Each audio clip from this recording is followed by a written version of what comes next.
꼭 알아야 할 정보와 이슈를 알기 쉽게 풀어드립니다. 대한민국 경제 고수와 함께 투자의 맥을 짚는 KBS 1라디오 경제쇼. 진행의 성기영 아나운서입니다.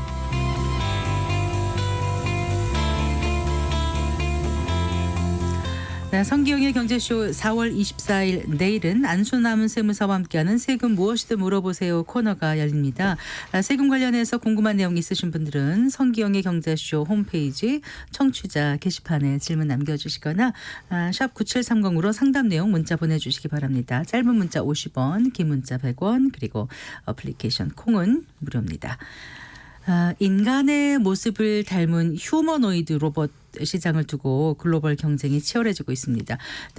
현대차 그룹 계열사인 보스턴 다이내믹스는 최근에 그 신형 휴머노이드 로봇이죠. 아틀라스를 공개하면서 본격적인 경쟁에 뛰어들었는데요. 앞서서 테슬라 그리고 오픈 AI도 휴머노이드 로봇을 공개한 바 있습니다. 또 중국은 정부 차원에서 이 AI 휴머노이드 개발을 전폭적으로 지원 중인데요. 로봇 시장을 둘러싼 글로벌 경쟁 어떻게 펼쳐질지 전망해 보겠습니다. 양승윤 유진투자증권연구원 스튜디오에 모셨습니다. 반갑습니다. 안녕하십니까. 안녕하세요. 로봇 좋아하셨어요? 어렸을 때? 어렸을 때 굉장히 좋아했었죠. 그런데 이렇게 네. 뭐 피규어 이런 것도 막 네, 좋아하시고 만들고 하고 이렇게 막 조립하고 이런 것도 굉장히 좋아하고 네. 모두의 로망이지 않나. 증권사 계시면서도 이렇게 섹터가 좀 정해지는데 네. 요즘은 이쪽으로 많이 연구를 하시나 봐요? 네, 제가 이제 기계 섹터를 담당을 하고 있는데 네. 그 이제 일환으로서 이제 로봇까지도 좀 넓혀서 그러시군요. 바라보고 있는 상황입니다. 네. 그 현대차가 인수한 로봇 기업이 이제 보스턴 다이내믹스잖아요. 근데 여기서 휴머노이드 로봇 아틀라스의 새로운 버전을 며칠 전에 공개했다고 하는데 이게 어떤 특징이 있습니까? 일단은 조금 간단하게 설명을 드리면은 원래 이제 보스턴 다이내믹스가 아틀라스라고 하는 휴머노이드 로봇은 계속 가지고 있었습니다. 네. 10년, 15년 전부터 그랬죠. 네, 휴머노이드를 이제 개발을 해 왔었었는데 갑자기 지난주에 아틀라스를 은퇴시키겠다라고 네. 깜짝 소식을 전달을 하면서 저를 포함해서 많은 분들이 좀 놀라셨던 기억이 있는 것 같은데 그러고 나서 이제 열 몇 시간이 지나고 나서 갑자기 새로운 로봇 아틀라스, 올 뉴 아틀라스를 공개하겠다라고 하면서 이제 네. 들고 나왔습니다. 그럼 이제 그동안에 저희가 연구 개발했었던 휴머노이드랑 이번에 네. 새로 공개된 것들이 어떤 것들이 차이가 있냐라고 네. 이제 많이 궁금해 하실 텐데요. 조금 이제 특징들을 말씀을 드리면은 이제 가장 큰 특징은 구동 방식이 변화하였다라는 점입니다. 네. 예전에 아틀라스는 이제 유압 구동식, 그러니까 유압 기름을 활용을 해서 로봇을 이제 동작을 시켰었던 동력원으로서 기름 유압을 활용을 했었던 부분들이 있었는데 이번에 나온 로봇은 새로운 아틀라스는 이제 전기를 활용을 하고 있습니다. 네. 이제 전기를 활용하면서 당연히 전기 모터를 이제 활용을 하고 있고 그 동력원 자체가 좀 변화했다라고 보실 수가 있고요. 네. 지금 이제 휴머노이드 시장을 보시게 되면은 이제 서두에서도 말씀해주셨지만 이제 오픈 AI가 투자를 한 원엑스라고 하는 휴머노이드 회사나 아니면은 뭐 피규어.a라고 하는 휴머노이드 회사 그리고 테슬라가 개발하고 있는 옵티머스까지도 네. 다 전기 구동을 이제 활용을 하고 있는 상황인데 이미 네. 이제 어떻게 보면 보스턴 다이내믹스만 유압을 쓰고 있었던 거죠. 그랬던 거예요. 그러다가 이제 조금 이제 대세에 이제 편승하는 흐름들이 이제 관측이 되고 있다라고 생각을 하고 있습니다. 네. 근데 그러면은 이제 뭐 전혀 특징이 없는 거 아니냐라고 보실 수도 있는데 전체적인 이번에 아틀라스 공개된 내용들을 좀 살펴보면은 굉장히 네. 새로웠던 부분들도 많았습니다. 어떤 부분이 좀 새로웠냐? 저희가 흔히 이제 인간을 닮은 로봇을 휴머노이드라고 그렇죠. 하고 네. 인간의 구조나 형태 이런 것들을 상당히 좀 인간에 맞춰서 개발을 하고 있는 상황이어서 예를 들어서 손 같은 경우도 사람의 손가락이 이제 5개 있지 않습니까? 네. 그래서 이제 보통 손가락을 5개 이렇게 배치를 하는 경우들이 많습니다. 근데 보스턴 다이내믹스는 5개 필요 없다. 5개를 가지고 오게 되면은 오히려 그 제어 난이도가 높아지기 때문에 우리는 아예 손가락을 3개로 할 거야. 약간 이런 식으로 조금 이제 다른 접근법들을 보여주고 있고 네. 그리고 이제 관절의 움직임도 네. 보통 이 로봇들 보시면은 사람이 움직이는 범위만큼 움직일 수 있습니다. 네. 팔도 그렇고 다리도 그렇고. 근데 보스턴 다이내믹스는 영상에서 강조했던 게 우리는 로봇의 팔과 다리의 가동 범위가 사람의 그런 한계에 멈추지 않는다. 우리는 360도로 돌아간다. 네. 약간 이런 부분들도 좀 강조를 해서 이 로봇의 조금 더 다양한 활용성들을 좀 내비쳤던 부분들도 상당히 좀 새로웠다라고. 이번에 새 버전이 그렇다는 새로운 말씀이신 버전이 거죠? 맞습니다. 그리고 그 로봇인데 공중제비도 돌고 아주 좁은 공간에서도 네. 정확하게 중심을 잡는다면서요? 네, 맞습니다. 그런 부분들이 이제 조금 새로운 접근법을 이제 취한 결과라고 저희는 생각을 하고 있습니다. 근데 기존에 이제 전기를 쓰는 쪽과 달리 이제 그 보스턴 다이내믹스에서는 유압식을 썼었는데 이번에 전기식으로 바뀌면 뭐가 좋아지고 뭐가 또 결점이 있는 건지 네. 궁금해요. 일단은 저희는 이제 상용화가 조금 더 가까워질 수가 있겠다라고 생각을 하고 있습니다. 왜냐면은 이 유압식이 이제 장점이 네. 강력한 파워를 가지고 있다라는 이제 점인데요. 그리고 내충격성이라 그래서 여러 가지 충격에도 좀 강인한 모습들이 있어서 이 로봇들이 좀 워낙 또 무겁다 보니까 네. 좀 동작하고 좀 액티브한 움직임을 보이는 데 있어서 유압을 채택하는 게 좀 낫지 네. 않냐 이제 이런 이야기들도 있지만은 네. 사실 유압 부품이 이 유압 로봇에 대한 시장이 아직까지는 너무 작다 보니까 네. 유압 부품들을 조달하기가 이 가격이 만만치가 않습니다. 근데 이제 전기 같은 경우는 뭐 최근에 이제 자동차 시장도 이제 전기차 시장으로 변화하고 있고 네. 이에 따라서 이제 여러 가지 전기 관련된 부품들이 계속해서 이제 뭐 표준품도 나오고 있고 상용화도 이루어지고 있는 상황이어서 네. 그러니까 이제 부품 조달이라고 하는 측면에서 조금 이제 가격을 좀 절감을 시킬 수가 있지 않을까 약간 이런 부분들도 한 가지 좀 이제 장점이라고 생각을 하고 있고요. 네. 네. 유압식 같은 경우는 유압 부품 가격 손가락만한 크기가 뭐 수천만 원 정도 호가할 정도 비싸다고 하더라고요. 근데 네. 이제 이게 전기식, 그러니까 전동식으로 바뀌면 훨씬 그게 저렴해지는 거죠. 저렴해지는 거죠.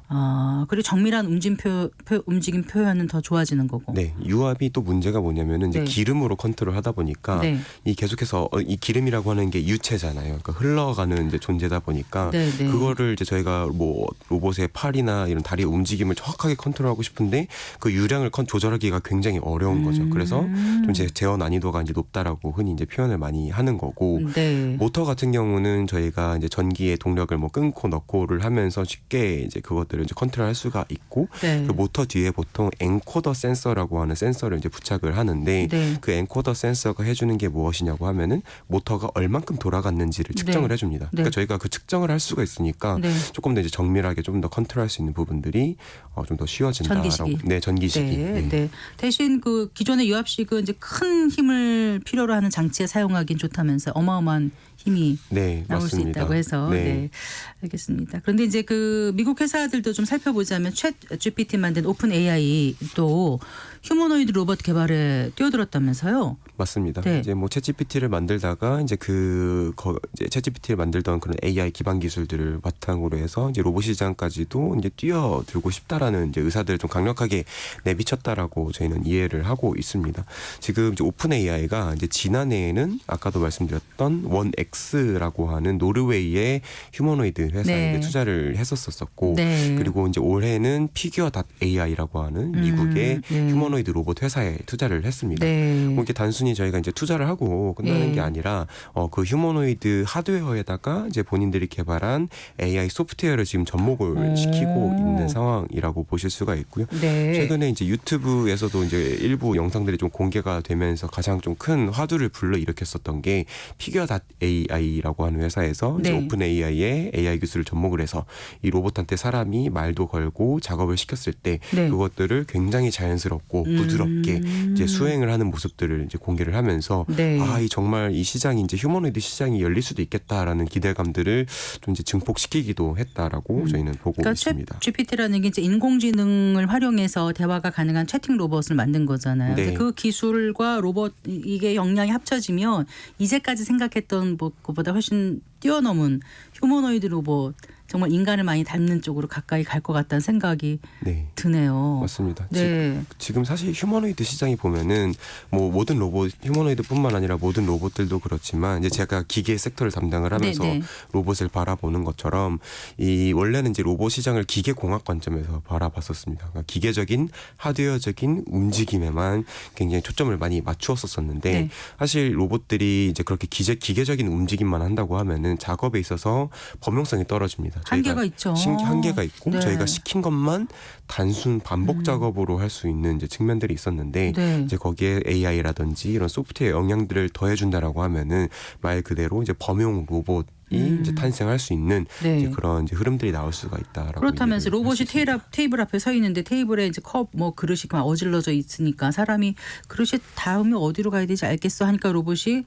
건조대 안에서 넣어서 정리를 해야 될 것 갖다 하고 다 이렇게 정리를 하는데 네네. 기존의 어떤 정렬 방식이라든가 이런 걸 다 따라서 알아서 했다는 거 아닙니까? 네, 맞습니다. 그러니까 이제 진짜 사람 같다는 생각이 들어요. 그리고 뭐 먹을 걸 달라고 했더니 여러 사물 중에서 정확히 뭐 과일 딱 건네서 주고 네, 이렇게 네. 하니까 이제 우리가 생각하는 그런 로봇하고는 이제 달라졌다라는 거를 확실히 이제 느끼게 되는 것 같습니다. 정말 기술이 많이 발전한 거죠. 그렇죠. 뭐 지금 사실 로봇이라고 하는 게 결국은 인지하고 판단하고 수행하는 것을 다 자율적으로 이제 수행할 수 있는 존재를 저희가 로봇이라고 이제 생각을 하고 있는데 그동안 이제 로봇들은 다 행동만 해왔었다라고 하면은 이제 이 피규어 AI가 보여줬었던 거는 인지하고 그리고 판단할 수 있는 그 역량들을 AI 기술을 활용을 해서 이제 보여줬다라는 측면에서 상당히 좀 의의가 있다라고 저희는 생각을 하고 있고 네. 방금 말씀해주셨던 것 중에 이제 한 가지가 그 이제 내가 배가 고프다 먹고 싶다라고 했을 때 이제 거기서 여러 가지 사물 중에서 딱 그 주변 환경을 보고 네. 여기서 먹을 게 무엇인가 사과 이꼴 먹을 것 이렇게 판단을 해서 이제 그것들 잡는 행동까지 자율적으로 이제 수행을 하는 모습들을 이제 보여줬다고 이해를 해주시면 될 것 같습니다. 네, 그러니까 지금 오픈 AI사도 지금 피규어 AI 지금 만들고 있고 테슬라도 휴머노이드 로봇 개발하고 있는 거죠. 네, 뭐 테슬라도 이제 21년도부터 해서 이 옵티머스라고 네, 네. 하는 이제 휴머노이드 시장에 뛰어들겠다라고 선언을 했었었고. 근데 처음엔 좀 이상하지 않았어요? 걷는 것도 이상하고 네. 좀 삐그덕삐그덕한 것 같았는데. 처음에는 네. 아예 그런 로봇 프로토타입도 없고 어떤 사람이 네. 이제 그 타이탄 이제 약간 스키니진 같은 걸 입고 나와가지고 네. 막 춤추고 이제 이런 것들 보여주면서 굉장히 비웃음도 많이 샀었습니다. 네. 아, 무슨 장난하냐? 이제 저런 거를 지금 저 수준인데 무슨 로봇을 개발하겠다고 하는 거냐라고 네. 했었었는데 불과 1년 뒤, 그러니까 2022년에 이제 네. 그 프로토타입을 이제 공개를 했었었고, 뭐 물론 이제 말씀해주신 것처럼 겨우겨우 비틀비틀 걷고 손도 겨우겨우 움직이고 하는 모습들이었지만 사람들이 네. 깜짝 놀랐습니다. 아니 이런 그 로봇 공학계에서 거의 최고봉이라고 할 수 있는 휴머노이드 로봇에 네. 그래도 어느 정도 움직일 수 있는 로봇을 이 1년 사이에 가지고 나왔다는 게 상당히 좀 큰 충격으로 다가왔다라고 보고 있고, 네. 그리고 이제 테슬라 같은 경우는 이 이제 휴머노이드 경쟁에 이제 불을 붙였던 존재였습니다. AI 휴머노이드.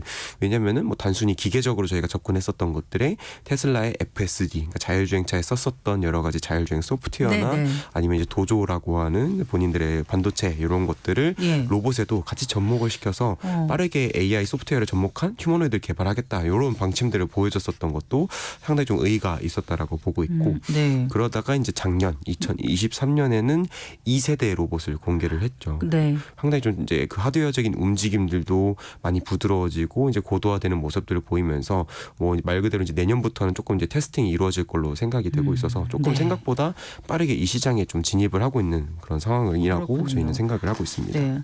뭐 지금 미국 반도체 업체 하면 엔비디아 뭐 단연 독주를 하고 있는데 엔비디아도 지금 로봇 훈련 플랫폼인 그 구르트 이걸 만들었다고 하잖아요. 네. 이건 또 어떤 거예요? 이제 로봇의 그런 행동 데이터들을 이제 학습을 시키고 이제 그것들을 이제 기반으로 해서 AI 모델을 만들 수 있게끔 해주는 훈련 플랫폼을 이제 공개를 했다라고 네. 보시면 되고, 네. 그리고 뭐 단순히 이번에 그루트라고 하는 것만 공개한 게 아니라 제슨 토르라고 하는 SoC, 그러니까 반도체 칩도 같이 공개를 했습니다. 네. 이제 이거를 활용을 해서 같이 이제 학습을 할 수 있겠다라고 이제 보여줬다고 이해를 해주시면 될 것 같습니다. 네, 그러니까 단순 로봇이 아니라 로봇을 훈련시키는 것까지 지금 만들어내고 있다 이거잖아요. 네, 맞습니다. 네. 그런데 반도체 기업인데 왜 갑자기 로봇을 들고 나오는 거죠? 결국 이 이제 휴머노이드 시장에서 또 제일 중요한 게 이제 AI다 계속 강조를 드렸는데, AI가 구동하기 위해서는 막대한 컴퓨팅 파워를 필요로 합니다. 네. 거기에서 가장 핵심이 되는 인프라는 이제 반도체일 수밖에 없는 상황이고요. 네. 뭐 이미 뭐 LLM이나 뭐 챗GPT 이제 이런 거대 언어 것들의 모델. 거대 언어 모델의 네. 학습을 하는 데 있어서 또 중요한 게 뭐 GPU 같은 이제 반도체들이 그래픽 처리 장치요. 상황이어서 네. 이런 것들이 또 마찬가지로 로봇을 학습시키고 그리고 로봇이 이제 실시간으로 리얼타임으로 구동하는 데 있어서 또 핵심이 되는 게 또 반도체일 수밖에 없어서 반도체 회사들은 당연히 관심을 가질 수밖에 그렇죠. 없지 않나. 여기는 우리가 앞선 기술력 있다 네. 이렇게 하고 선도해보겠다 이런 야심을 가질만 하죠. 그렇죠. 뭐 네. 그 이제 사실 엔비디아가 이제 AI 학습에서도 굉장히 유명하고 네, 잘 하고 네. 있고 그럴 수 있었던 데는 쿠다라고 하는 이제 그런 학습 뭐 맞아요. 툴킷 같은 것들을 이제 같이 공개를 했었던 네, 네. 부분들이 있잖아요. 이제 그런 유사한 흐름을 로봇 쪽에도 가져가겠다. 훈련 플랫폼들을 우리가 다 풀스택으로 공개를 하고 제공을 해줄 테니까 네. 우리 반도체를 쓰고 우리 플랫폼에서 학습을 하고 그것들은 이제 가져가서 써봐라. 약간 이런 식으로 조금 이제 락인을 이제 시키려고 가두리 좀 가둬놓으려고 하는 모습들이 나오고 있지 않나라고 생각을 하고 있습니다. 알겠습니다. 미국 얘기 잠깐 해봤는데 중국은 지금 어때요? 중국도 사실 장난이 아닙니다. 제가 이제 매주 로봇 관련된 이슈들을 트래킹을 하고 있고 뉴스를 네. 정리하면서 위클리 자료들을 이제 공개를 하고 있는데 제가 오늘 쭉 이제 정리를 한번 해봤습니다. 중국이 네, 네. 최근에 뭐 휴머노이드 관련해서 어떻게 진행을 하고 있고 AI를 어떻게 가져가고 있는 거 봤는데 네. 작년 1년 동안 나왔던 그런 이슈들이 올해 상반기 지금 4월까지 해서 예. 거의 비슷한 수준의 이슈들이 나오고 있는 상황이어서 네. 뭐 정부 차원에서 지원도 많이 해주고 있고 그리고 개발도 많이 하고 있고 뭐 이런 다양한 좀 움직임들이 좀 빠르게 나오고 있는 상황입니다. 네, 그러니까 정부 차원에서 아주 AI 휴머노이드 개발을 전폭적으로 지원 중인 것 같더라고요. 네. 지금 얘기를 듣다 보니까 지금 휴머노이드 로봇이라는 게 첨단 기술의 총집합체처럼 다가오거든요. 네. 그러니까 가장 핵심 기술은 그럼 뭐라고요? 다시 또 여쭤보게 돼요. 사실 뭐 중요한 건 AI 기술과 그리고 네. 로봇이 움직이는 하드웨어 기술이긴 하지만 네. 거기에 이제 관련된 여러 가지 센서 기술이나 뭐 통신 기술 이런 다양한 기술들이 어느 정도 수준까지는 올 필요가 있어서 네. 모든 기술들 방금 이제 총집합체라고 말씀해 주신 것처럼 모든 기술들이 상당 수준까지 올라와야 될 필요가 있다라고 저는 생각을 하고 있습니다. 네. 이게 왜 달걀을 짚는 거 있잖아. 네, 테슬라에서 네. 그 옵티머스 아까 말씀하신 그런 것도 굉장히 인간이 하기에는 그게 대수롭지 않은 일인데 네. 로봇이 하는 건 굉장히 어려운 거잖아요. 그렇죠. 그러니까 그게 이제 AI라든가 이런 게 다 활용이 돼야 가능한 영역인가요? 맞습니다. 센서 기술까지 결합이 될 필요가 있습니다. 아, 그렇군요. 앞으로 그러면 휴머노이드 로봇 시장의 성장 가능성을 어느 정도로 보세요? 지금 뭐 휴머노이드 시장에 대해서는 이제 네. 골드만삭스가 이제 제시한 전망치는 이제 10년 뒤에는 이 전 세계에 100만 대의 휴머노이드가 돌아다니고 있을 것이다라고 이야기를 했었었고 네. 금액으로는 2035년까지 대략 51조 원 규모까지 이제 성장을 할 걸로 예상을 하고 있어서 상당히 좀 빠른 속도로 이 시장에 침투가 될 것으로 예상이 되고 네. 있는 상황입니다. 근데 이제 지금의 수준이 아니라 이제 이게 어느 단계를 뛰어넘으면은 이제 인간을 위협할 정도가 되지 않을까 가끔 저는 좀 섬뜩하다는 맞습니다. 느낌을 받을 때가 있거든요. 네. 예를 들어서 물 가져와 하면은 정수기 가서 물 떠다 주는 정도였는데 이제는 주인이 막 더워요. 그럼 더운 날씨에 찬물을 마시더라 하고 이미 이제 로봇이 알아서 주변의 기온을 파악하고 차운 더운 물 구분해서 갖다 주기 시작하면 갑자기 이제 인간이 로봇을 지배하는 게 아니라 로봇이 나를 지배하는 게 아닌가 이런 생각이 들 수 있을 것 같다는 생각이 드는데 어떻게 보세요? 정확한 문제점이라고 저는 생각을 하고 있고요. 네. 앞으로 로봇이 뭐 단순히 기술만 저희가 생각을 해서는 안 되고 이런 사회에 편입시키기 위한 여러 가지 법 제도도 그렇고 그런 사회적인 수용성들도 함께 좀 고려할 필요가 당연히 있는 부분이다. 그래서 이제 그런 부분들이 앞으로 좀 벽으로 다가올 수도 있는 부분들이 있어서 너무도 이제 장밋빛으로만 바라보는 거는 조금 이제 리스크는 있다라고 저는 생각을 하고 있습니다. 어쨌거나 로봇 시장 앞으로 점점 커질 수밖에 없다는 게 이제 대세인 것 같아요. 네. 그런 상황에서 우리나라는 지금 어느 정도 와 있는 건지 앞으로 어떻게 가야 될지 그 부분도 좀 고민해 봐야 되지 않겠습니까? 일단은 뭐 한국은 이제 글로벌리 봤을 때 한 그래도 5위권 안에는 이제 계속 머물러 있는 상황인데 네네. 이 휴머노이드나 AI 발전 속도에 있어서는 이제 미국과 중국에 조금 이제 크게 뒤처지는 모습들이 나오고 있고 기존 산업용 로봇 이런 건 산업 현장에서 많이 쓰이죠. 네 그런 것들 많이 쓰이고 있고 저희가 잘하는 부분들도 있는데 네. 이런 첨단 로봇 쪽으로 오게 되면은 아직은 부족한 부분들도 많다 생각을 해서 이제 네. 강력한 뭐 정책적인 지원들도 그렇고 네. 뭐 대기업들, 벤처, 스타트업 모든 이 생태계가 좀 합심해서 개발을 좀 추구할 필요가 있겠다 생각은 하고 있습니다. 네. 현대차 그룹이 인수한 보스턴 다이내믹스가 있고 뭐 한화, 두산, 뭐 삼성전자 지금 다 뛰어들고 있긴 한 거죠. 네. 네, 근데 그 최근 10년 동안 휴머노이드 로봇과 관련한 정보 지원이 거의 없었다 이런 전문가 지적도 있더라고요. 맞습니다. 네. 자, 이제 로봇 얘기하다 보니까 로봇주 증권사에 계시니까 그것도 좀 여쭤볼게요. 네. 계속 얘기 나왔던 보스턴 다이내믹스 상장 여부가 관심이던데 가능 가능성 어떻게 보십니까? 일단은 2025년 6월까지 반드시 해야 되는 조건이 있습니다. 왜요? 저희가 이제 소프트뱅크로부터 인수를 해올 때 네네. 이제 저희 지금 현재 자녀 소프트뱅크가 지금 자녀 20%의 지분을 아직까지 이제 보유를 하고 있고 25년까지 이제 상장을 시키면서 소프트뱅크가 엑시트할 수 있는 기회를 만들어줘야 된다라고 이제 조건이 달려 있는데 네. 어쨌든 이제 그걸 충족시키기 위해서는 저희가 상장을 시킬 수밖에 없다. 그러니까 아니면은 저희가 다시 사와야 됩니다. 그러니까 내년 6월까지 나스닥 시장에 기업 공개를 못할 경우에는 네. 20%의 소프트뱅크를 지분을 사와야 돼요. 네. 가격에 그러니까 더 안 와야 되겠네요. 풋옵션 했나 보죠? 네. 지금 기업 가치가 10조 정도로 이야기가 되고 있는데 20% 하면 2조니까 네. 저희가 투자했던 거에 거의 2배 이상을 또 투자를 해야 되는 이제 리스크들이 있어서. 그런데 지금 인수한 이후에 매년 적자를 기록하고 있다면서요? 네. 상장 가능성이 어떻게 보세요? 그래서 이제 빨리 적자폭을 이제 축소를 시켜야 된다는 이제 문제점들이 있고 그 적자가 네. 컸었던 건 결국은 이제 유압식 로봇이라든지 이런 고난이도의 로봇들을 연구 개발하면서 계속 그 비용들이 좀 발생을 했었던 부분들이 일단 첫 번째고 네. 그리고 아직은 뭐 저희가 스팟이라고 하는 사족보행 로봇만 이렇게 좀 주력으로 팔았었었는데 이 네. 아이템이 너무 적었던 거죠. 상용화가 좀 많이 안 됐었던 거고 그래서 지금 저희가 새로 출시한 게 스트레치라고 하는 물류 로봇이고 네. 이 물류 로봇은 또 물류 창고나 이런 데서 많이 활용이 되기 시작하고 있어서 요런 이제 뭐 스팟뿐만 아니라 스트레치의 실적이 좀 더해지면은 좀 다소 실적은 개선이 될 부분들이 있지 않을까 생각은 하고 있습니다. 차기 신제품 이런 게 나와주면 참 좋을 텐데요. 그렇죠. 네.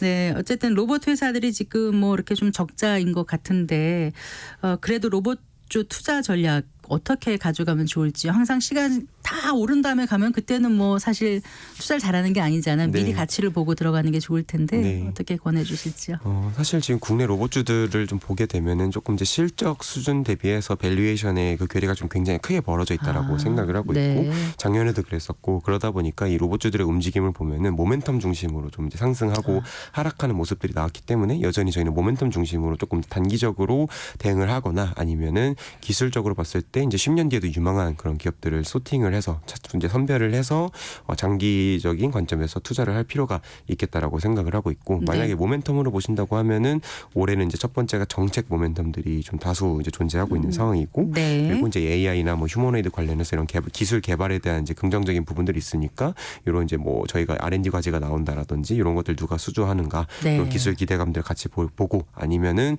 이제 신규 상장하는 기업들도 다수 있기 때문에 이런 네. IPO 종목에도 관심을 가져보시는 것을 이제 추천을 드리고 있습니다. 로봇주가 아니더라도 그냥 주식 투자는 어떻게 하는 게 괜찮을 거라고 보세요? 그냥 주식 투자요? 그냥 주식 투자는 지금 워낙 변동성이 큰 네. 며칠이라서 네. 투자자들이 많이 혼란스러워하시거든요. 제가 이제 방산도 보고 있는데 이제 네. 방산 같은 경우 어제 많이 빠졌다가 또 오늘 네. 또 크게 이제 반등을 네, 하고 있습니다. 단기적인 이제 뭐 로봇 쪽에서는 모멘텀 중심으로 보라 했지만은 네. 결국은 모든 투자에 있어서는 긴 흐름, 이 산업의 변화의 흐름 그리고 기업의 긴 성장의 흐름들을 보고 네. 단기적인 변동성에 조금 이제 주눅들지 말고 네. 긴 호흡으로 좀 가져가는 게 중요하지 네, 않을까. 의연한 마음을 견지할 수 있는 분만 투자를 하셔야 될 것 같습니다. 잘 들었습니다. 고맙습니다. 감사합니다. 네, 양승윤 유진투자증권 연구원과 함께했어요.